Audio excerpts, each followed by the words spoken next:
अब हॉर्मूज जलदमरू मध्य की बात करें तो वहां अमेरिका ईरान नौसैनिक गतिरोध को लेकर तनाव लगातार बढ़ता जा रहा है। यह संकीर्ण जलमार्ग जो वैश्विक तेल और गैस व्यापार का करीब 20% वहन करता है, ने दुनिया को मानो ईंधन की बेहद कमी की स्थिति में ला खड़ा किया है और 1500 जहाजों पर 20,000 से भी अधिक नाविक अपनी जगह पर फंसे हुए हैं।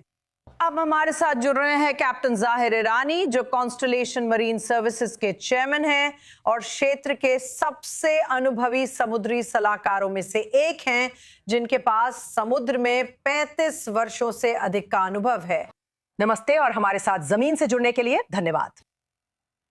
ये मेरा सौभाग्य है, हमें आमंत्रित करने के लिए आपका बहुत धन्यवाद। तो सबसे पहले मेरा मतलब है, इस व्यवसाय में आपके अनुभव और समुद्र में लंबे लंबे दिन, हफ्ते और महीनों को देखते हुए हम आर्थिक प्रभाव पर ध्यान केंद्रित कर रहे हैं, लेकिन हमें यह याद रखना चाहिए कि 20,000 से अधिक नाविक और 1,500 जहाज फंसे हुए हैं।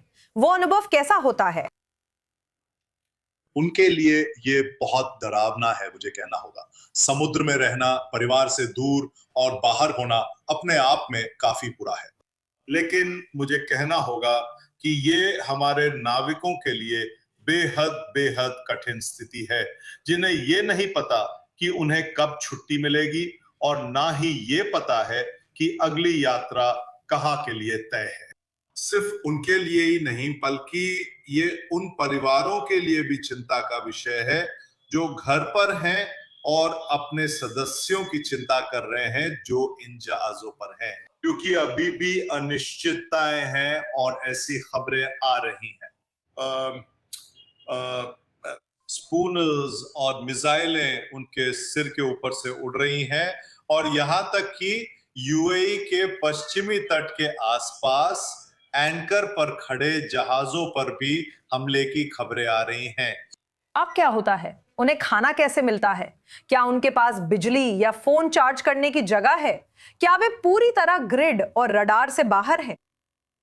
हाँ, नहीं, उनके पास जहाज पर जनरेटर होते हैं और ईंधन की आपूर्ति भी होती है। और हाँ, सबसे जरूरी चीज पानी है, क्योंकि जहाज जब समुद्र में चलते हैं तो वे पानी भी बनाते हैं, लेकिन जब वे स्थिर हों तो ताजा पानी बनाना मुश्किल हो जाता है।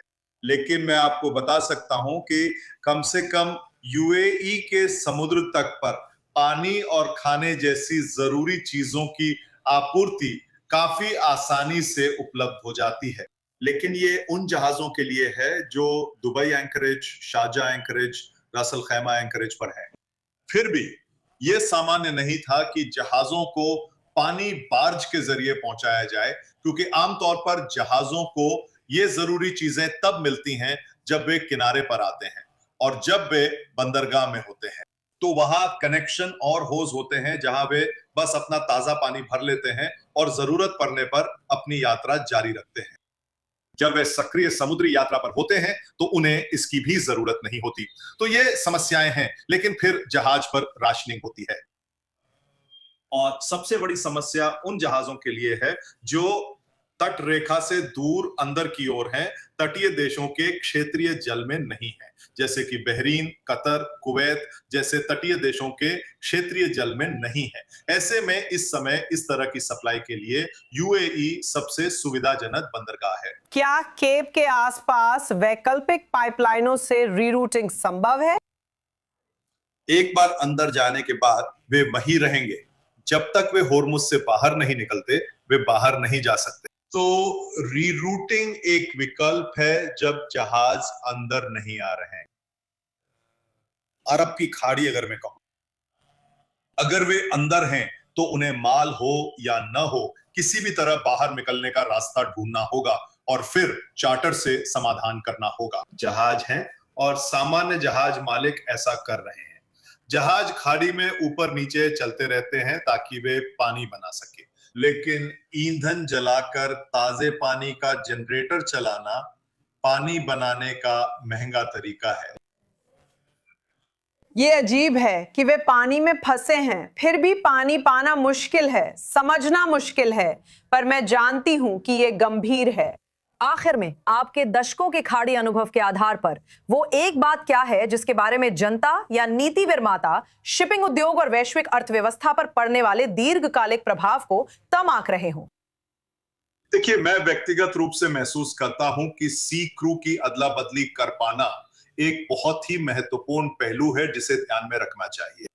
जहाज पर मौजूद लोग जिन्होंने अपने कॉन्ट्रैक्ट पूरे कर लिए हैं या जिनके घर पर कोई असली आपात स्थिति है, उन्हें अपने लिए रिलीवर लाना बेहद मुश्किल हो रहा है, क्योंकि कोई भी सही मायनों में ऐसे जहाज पर आना नहीं चाहता जो युद्ध क्षेत्र में है।